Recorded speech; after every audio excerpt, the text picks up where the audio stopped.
c'est cool. Entreprendre heureux, c'est mieux. Bienvenue dans Bien dans ta boîte.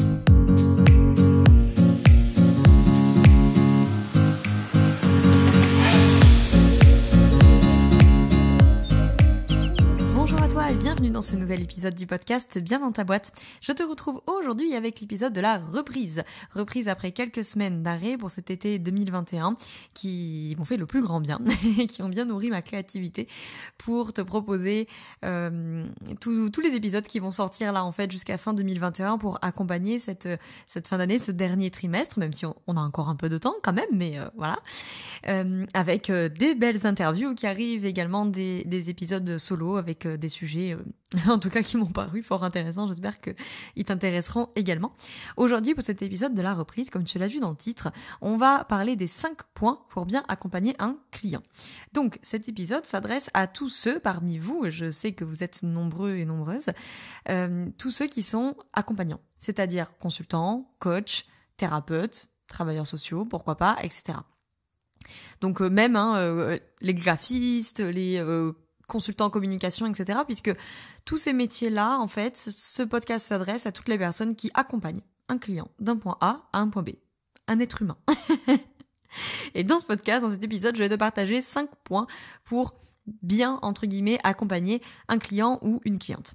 Alors, l'objet, tu t'en doutes, si tu connais déjà bien ta boîte, sinon je vais te l'expliquer, c'est que en septembre sort la deuxième promo du programme pour les accompagnants.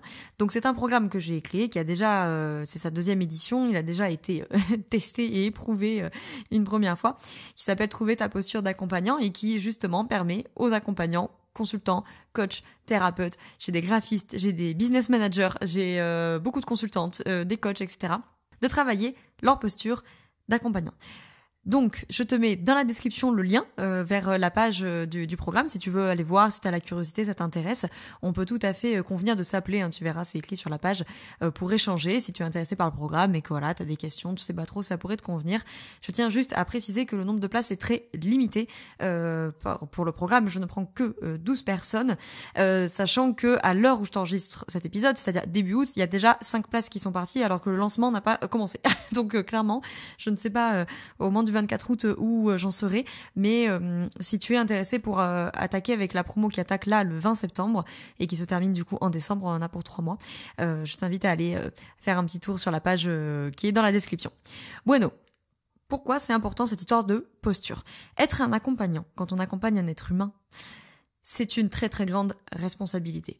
Okay. Accompagner, qui est littéralement aller vers ensemble, c'est une grande responsabilité. Moi, comme tu le sais peut-être, je travaille en approche holistique et humaniste, c'est-à-dire que je travaille en approche holistique avec ce qu'on appelle le modèle PMES, donc physique, mental, émotionnel, spirituel, et je m'intègre dans le courant humaniste, c'est celui psychologiquement avec lequel je m'entends le mieux, si je pourrais dire ça comme ça, et donc celui aussi que je transmets ici dans cet épisode et dans la formation. Donc, qui présuppose plusieurs choses dans notre posture. Déjà, l'accueil positif inconditionnel, c'est-à-dire notre capacité en tant que praticien, qui que nous soyons, à accueillir de manière inconditionnelle tous les clients et ou patients que nous recevons.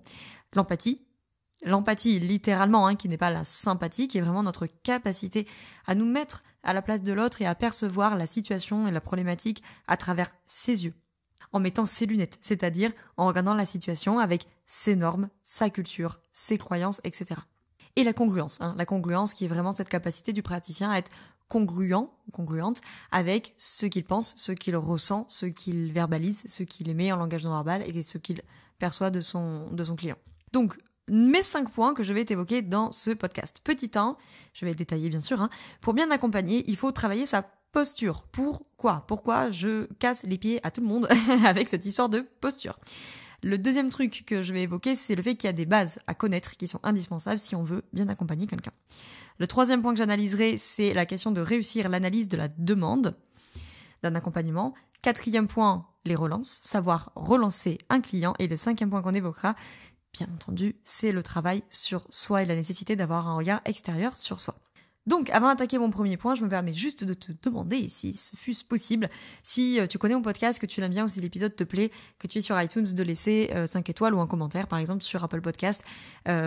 Déjà, ça m'aide à faire connaître le podcast, mais surtout, ça me fait très très plaisir d'avoir vos retours sur le podcast. Je lis bien sûr chacun des commentaires. C'est pas très pratique sur iTunes parce que je ne peux pas vous répondre, mais sachez que je les lis et que ça me fait très très plaisir. Ou pourquoi pas, transmettre cet épisode à un collègue accompagnant à toi qui pourrait être intéressé par cet épisode. Bueno, premier point. Pour bien accompagner, il faut absolument travailler sa posture. Pourquoi ? Pourquoi je casse les pieds avec ça ? Parce que la posture, c'est le pourquoi. La posture, c'est le pourquoi, c'est l'intention qu'on met dans son accompagnement. Les outils, c'est comment. Alors bien sûr, les outils, c'est important, mais les outils, c'est secondaire. Travailler sa posture en tant qu'accompagnant, que professionnel de la relation d'aide, professionnel de l'accompagnement, travailler sa posture, ça permet de s'ancrer dans son travail d'accompagnant, ça permet bien sûr de se protéger, bien sûr. Ça permet de savoir réceptionner, ça me permet de ne pas être déstabilisé, ça permet d'offrir le meilleur à nos patients / clients, parce qu'ils doivent, à mon sens, rester la priorité du travail. C'est la base du travail de l'alliance. Ok, l'alliance qu'on construit, l'alliance de travail qui se fait entre le praticien et le bénéficiaire, la base de cette alliance, c'est ta posture d'accompagnant. Or, c'est pas moi qui le dis, c'est que les études montrent bien que 80% de la réussite d'un travail d'accompagnement se joue justement dans l'alliance. Donc, clairement, les outils, c'est minoritaire, c'est vraiment secondaire, c'est 20% du taf. Alors, je dis pas qu'il faut pas avoir d'outils, clairement, mais c'est secondaire. La posture, elle, par contre, elle est indispensable pour créer de l'alliance. La posture, l'intention que je mets en tant qu'accompagnant, ça, j'ai envie de dire c'est la base, mais c'est même pas que c'est la base, c'est que c'est 80% du taf. Deuxième point, pour bien accompagner, il y a des bases à connaître. Comment je peux accompagner un être humain sans savoir un minimum comment fonctionne un être humain ? Ça paraît évident, et pourtant, c'est pas toujours le cas. Je suis désolée si tu entends ronfler, c'est Gaïa derrière, mon bosseron, qui rouspète parce qu'apparemment enregistrer mon podcast l'empêche de faire sa sieste. Donc, pour moi, il y a des bases de psychologie qui sont indispensables à connaître. Les émotions, la personnalité, les croyances. Comment on peut accompagner un être humain si on ne connaît pas un minimum de choses là-dessus. Pour moi, il y a des bases d'énergétique aussi qui sont indispensables, tout du moins quand on veut travailler en approche holistique, puisque, je te prends un exemple pour que ce soit très concret, la problématique du stress, par exemple, qui est un truc très très très courant, malheureusement, que en tant qu'accompagnant, tu as sûrement déjà eu à traiter, ou en tout cas, même si c'est pas ton rôle premier, parce que peut-être que tu es consultante en com, donc ok, t'es peut-être pas spécialisée sur le stress, mais le fait est que ton client ou ta cliente, c'est des problématiques qu'ils vont rencontrer.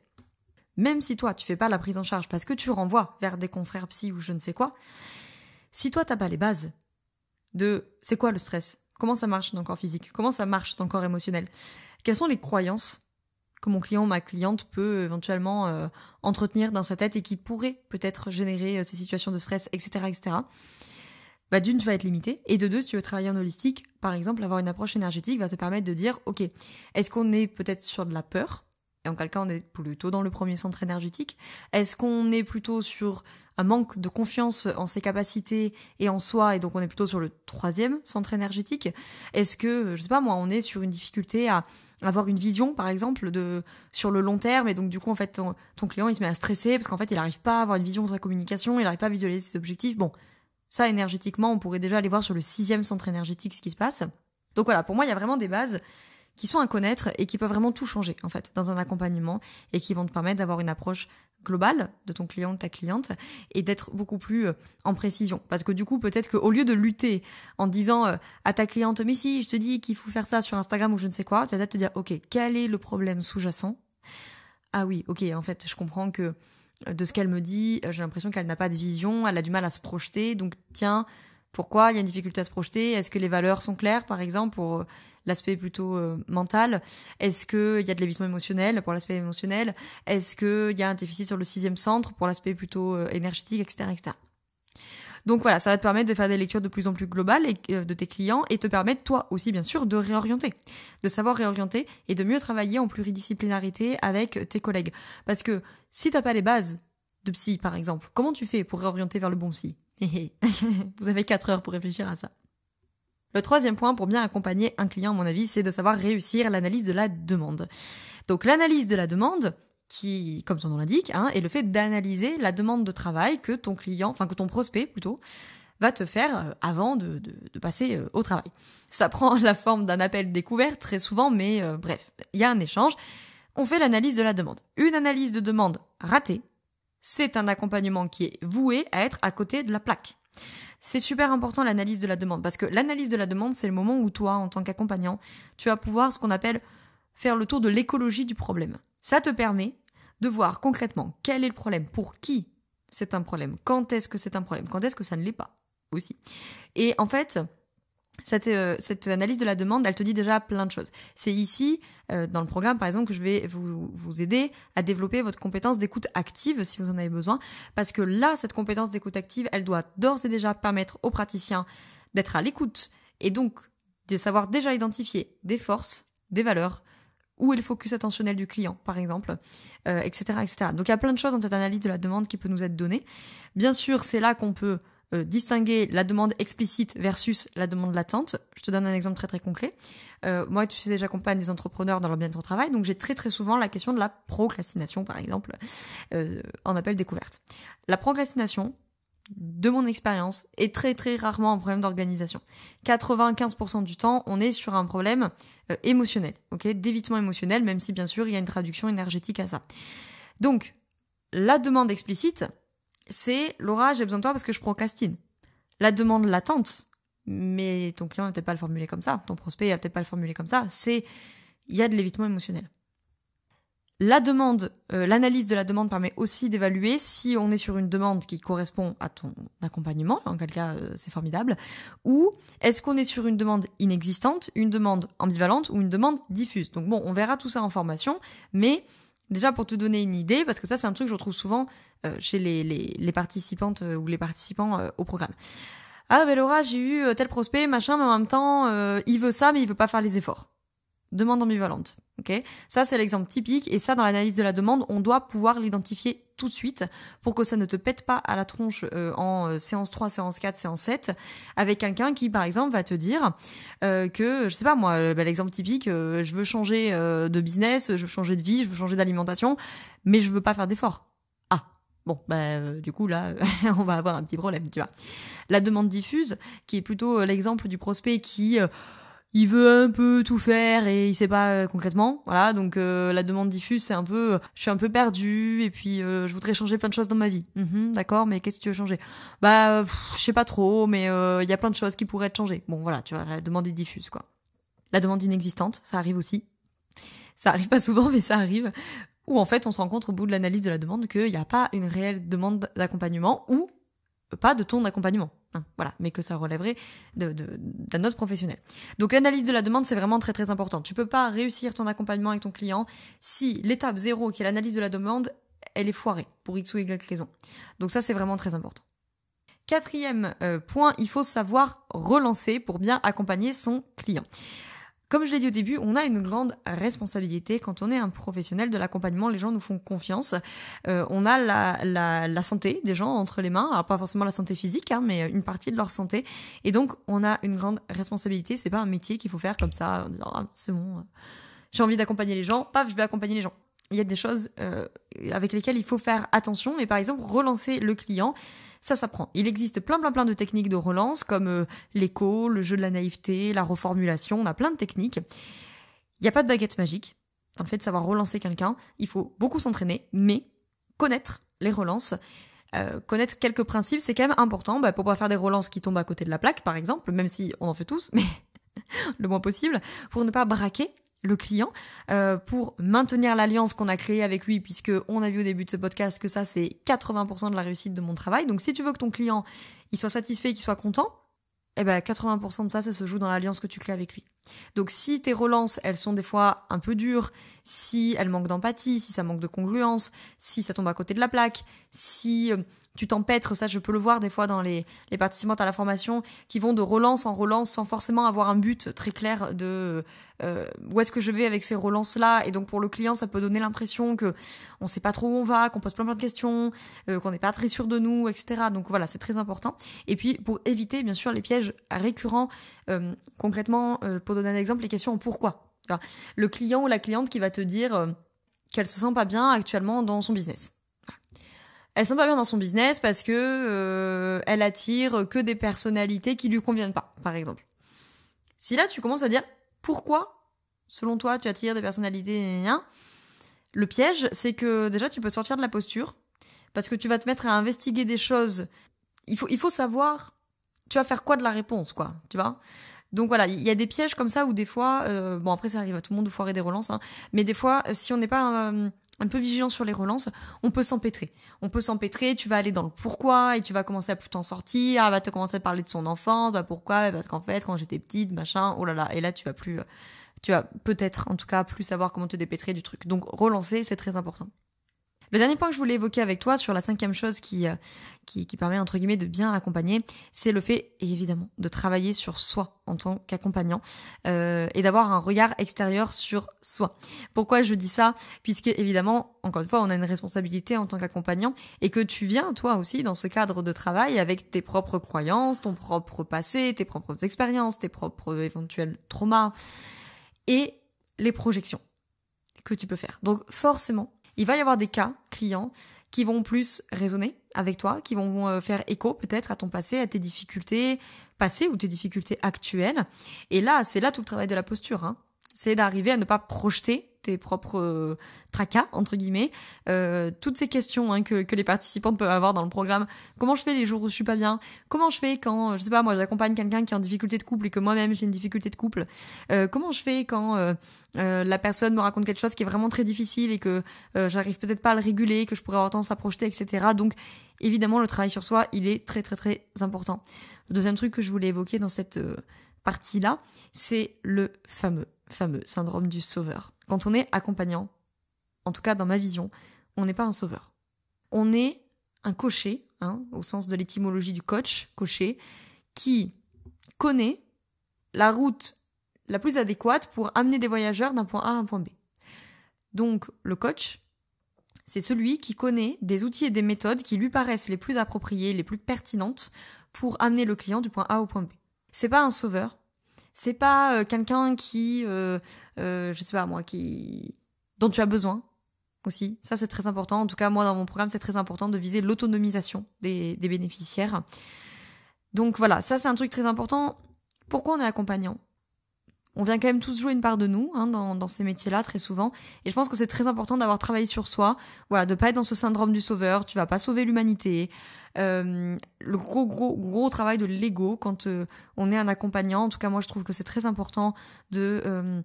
tu vas avoir des retours très, très positifs, des gens qui vont te remercier, c'est formidable. Il faut avoir la place pour accueillir ça, c'est très important. Que cette énergie d'accueil soit là. Et en même temps, je crois qu'il faut pas que ça nourrisse notre ego. Je le crois sincèrement. Parce que si ta mission, c'est de te mettre au service de ces gens-là, voilà, c'est pas pour que l'ego en profite pour s'enorgueillir de oui, je suis absolument formidable, je change tout dans la vie des gens. Non. Les gens, ils changent des choses dans leur vie. Et toi, t'as peut-être été un catalyseur, t'as apporté des outils, t'as apporté des méthodes, mais le job, c'est eux qui le font.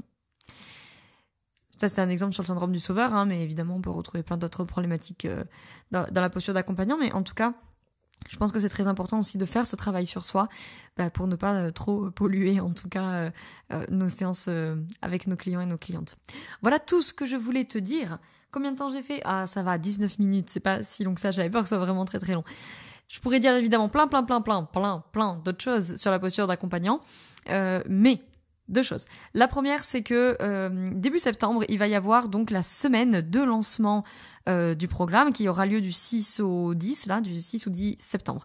Donc, cette semaine-là, qui ne t'engage à rien, c'est une espèce de mini formation qui sera gratuite. Tu as le lien de partout là, dans la description, pour t'inscrire et profiter déjà de cette semaine d'immersion. Dans cette semaine-là, tu vas recevoir 5 mails, un mail par jour pendant 5 jours, du lundi au vendredi, avec 2 lives où je vais te donner des conseils, des études de cas, des petits exercices, voilà, sur la question de la posture d'accompagnant. Et puis, évidemment, tu t'en doutes, à la fin de la semaine, il y aura évidemment un appel à l'action pour rejoindre le programme pour les accompagnants, pour celles et ceux qui voudraient partir dans le programme. Mais même si tu veux pas suivre le programme, tu pourras sans problème suivre cette semaine d'immersion dans le programme où voilà, on va aller par exemple sur la question de l'analyse de la demande un peu plus dans le détail, reparler de l'alliance, on va parler de l'holistique, on va parler de plein de choses. Voilà.